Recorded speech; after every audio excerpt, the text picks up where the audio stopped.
Hello, it's September 1, 2023, and we're going to take a look at the apple trees. It's going to be a fantastic apple year this year.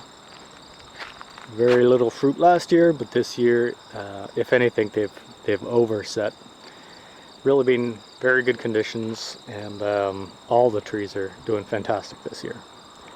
So we'll take a look at everything now. We're going to start harvesting apples over the next couple months, so some of these will start to over ripen, and we'll start to use a bunch of them. So thought I would take a look now early in the season. Quite a few of the varieties still have a month to go before they're ripe, but they're all looking pretty good color right now, and before some of them start to disappear, we'll take a look. This is a Sweet 16. It's on a Dwarf rootstock. By far, almost all of my trees this year is the most fruit they've ever had. I've been thinning everything like crazy. I'm going to say that a lot, taking off buckets of apples off each tree to reduce the burden on the trees, get rid of anything that's got pest disease, and just try to prevent perennial bearing by evening out the amount of apples that ripen each year. But it still looks, it's way overloaded still. The apples got pretty good size even though it is overloaded. This is one of our favorite eating apples, Sweet 16s. Very unique flavor, kind of changes a little bit. Sometimes there's all kinds of different flavors in it. It's pretty cool. One of the favorite ones the kids like is certain apples on here will have a cherry lifesaver type, artificial cherry type flavor. Yeah, these are great apples, and it's doing fantastic this year. The tree is leaning over a little bit. I've tied it to this metal stake, but it's just overweighted, and I'm kind of at danger if there is a big windstorm of some of these trees breaking branches. This next dwarf tree is Liberty. It almost always does well every single year. This year, again, I've thinned lots, but it's still way loaded. Last year was a rare off year for this. It didn't make a ton of apples, but this year is going to be a big year, and usually it doesn't get biennial. It seems to be pretty good. Disease free, so there's never any disease issues on the leaves, and they still get pests. There's no genetic resistance for pests, but all in all, this is a great eating tree, great easy to grow tree, and just very reliable. Next one I have here is Akane. It's got some Jonathan in its parentage.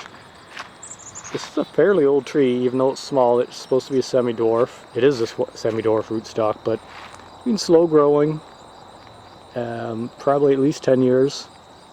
This is its biggest fruit it's ever had. These ones are ripe now. They ripen in the very end of August and first week of September.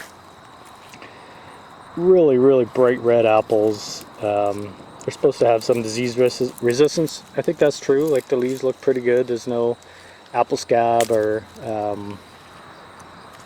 cedar apple rust or anything.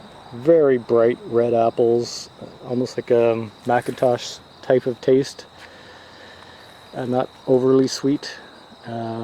Yeah, just a huge crop this year. I've read some people have trouble because it gets red very early, like into early August. The apples will be red, and that can attract apple maggot flies to lay their maggots in there. This one's been pretty good though. I think some of my other varieties would be more susceptible to that. This one's good. Completely loaded, good size apples, even though I haven't thinned them enough. I'm not sure if this is showing up, but very good. Very white flesh, a little bit sharp, a good apple. We're going to start harvesting these, and we'll be drying some, eating some, and giving some away. Very happy with that one this year. This is our oldest tree. The Golden Delicious semi-dwarf, pretty vigorous grower. It does have disease issues. It's pretty biennial. Usually I get a crop one year and not so much the next year. This is a very heavy year. Not sure if I'm going to have to come on the other side of the sun here to to see all the fruits in there, but it is absolutely loaded. That's gonna cause some issues for me. The apples will be a bit smaller. It's probably not gonna fruit so much next year because I've let it grow too many apples this year. And it does have some disease issues going on, so you'll see some of the apples are damaged a bit. I've been cutting off all the ones that are infected with apple fly maggot. There's usually 4 or 5, or actually more than that, 6 to 7 apples on the ground each morning. So I've just been collecting those, not letting them rot under the tree. I throw those in a bucket of water. If there's apple maggots in them, they'll come out and drown, so they don't spread further. Yeah, but this one's completely loaded. They're not really good until October, so they'll be a while yet, and they'll get some more color. Next I have my Multigraft Tree, and this one has 6 different varieties on it. This variety here is Macoun's, Ashmead's Kernel. Good size this year. It's better size than they've been in the past. They are a russet apple, so they'll be brown. Lots of russeting on them. They have been getting quite a bit of apple maggot, but looks like a really good crop this year. Well, all the apples do. This next variety is being pushed out a little bit, and this branch is way too loaded in fruit. But this is Pitmaston and pineapple. These will be ready soon, but they're always a smaller apple, yellow golden color, that pineapple type of taste, and it really is pretty spot on for that variety. They do taste a lot like pineapple. And they all had an equal sized branch, but this one's been pushed out and pushed up a little bit higher than the others. Macoun on the left here is taken over this side, and the Ashmead's Kernel on this side is taken over. So the Pitmaston and pineapple got pushed out a little bit. This is Macoun. It's a relative, an offspring of Macintosh. Very big apples. They're huge. Even though this one too has overset apples, they still got really big, huge apples. And they're starting to red up now, but they won't be ready until October as well. Really, some of my very favorite apples have been Macoun. Some years they're okay, some years they're just fantastic. Way too many fruits, and one of the commercial flaws for this apple is that they have no stem. So if you look here, these two have grown on the same bud, and there's just no space there. Any of these, they grow real tight, they've got no stem. That can cause issues like here between 2 apples. You'll get earwigs in there, different diseases because there's no airflow through there, and it's just a neat little space for bugs to hide.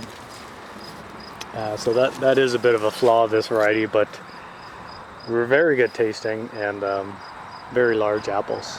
Nice color. Here I've got, these are the, I'm drawing a blank on these. Let's see what the tag says. Ambrosia. Yeah, these are Ambrosia. Often my very favorite apple. This year they're small, it's overset, but they got a ton of apple scab, and a lot of them are damaged.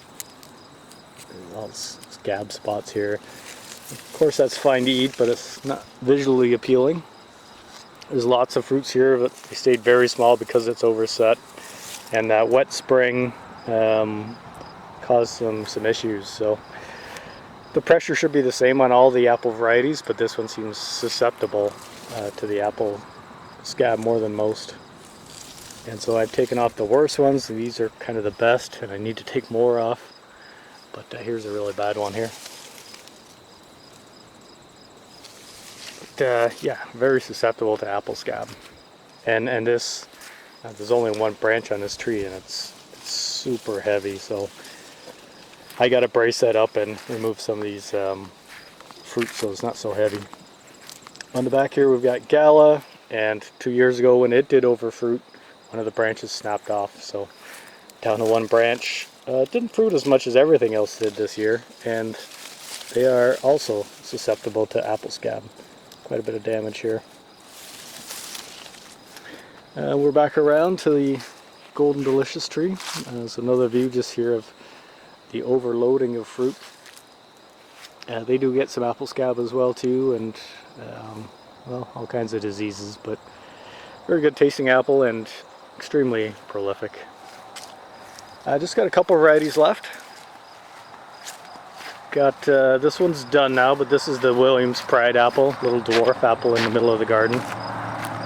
So it's ready starting mid-August here. Very large apples.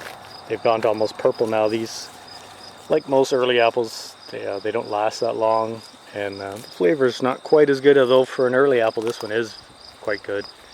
Gives you something to start eating in August, and because it's the first red apple, it does attract more of the apple maggot flies. It's a good variety. It's mostly done now, but it has its place here in the garden too, with giving us some apples early in the season. Cut to here. This is the Wealthy apple tree. It's a semi-dwarf as well too, although it's stayed fairly small. By far the most apples it's ever had, and the biggest apples it's ever had. I haven't been that impressed with this variety. They seem to be the most susceptible to all the diseases and pests.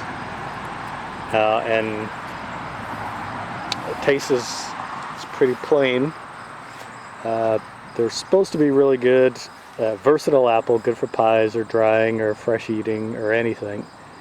But also they're really cold hardy. So these were developed in Minnesota a long time ago. They're an heirloom apple now. One of the first commercial apples they could grow in Minnesota. So yeah, it might be good for cider this year because it's a bit more sharp, and it's starting to produce. Most of them are somewhat damaged, but been a little bit more impressed this year than other years. It gets apple cedar rust very bad. You see these orange spots on the leaves and sometimes on the fruit. It's not actually too bad this year, but sometimes they lose a lot of leaves and the fruits can be damaged from that cedar apple rust. Alright, and here we have Honeycrisp. This tree has stayed very small. It's in a dry spot. It's a little bit of an incline of the hill. And it's always stayed small, but it's been a very consistent cropper. Even last year when I got almost no apples, this one did fruit. Nice looking color of the Honeycrisp. They should be ready. They should still be a couple of weeks off yet before they're ready. Big apples. It didn't set a ton of fruit, but almost all of them grew. Seems to be very little insect pressure, which is a bit surprising. Yeah, they're all big apples. They all look pretty good. There's not too much damage on them. And yeah, everyone knows what the Honeycrisp apple tastes like, and glad to have this variety as well. The one new one that I planted this year is the Hudson's Golden Gem. I had tried some grafts on that Multigraft Tree a couple times and they didn't work. Yeah, so just planted this year.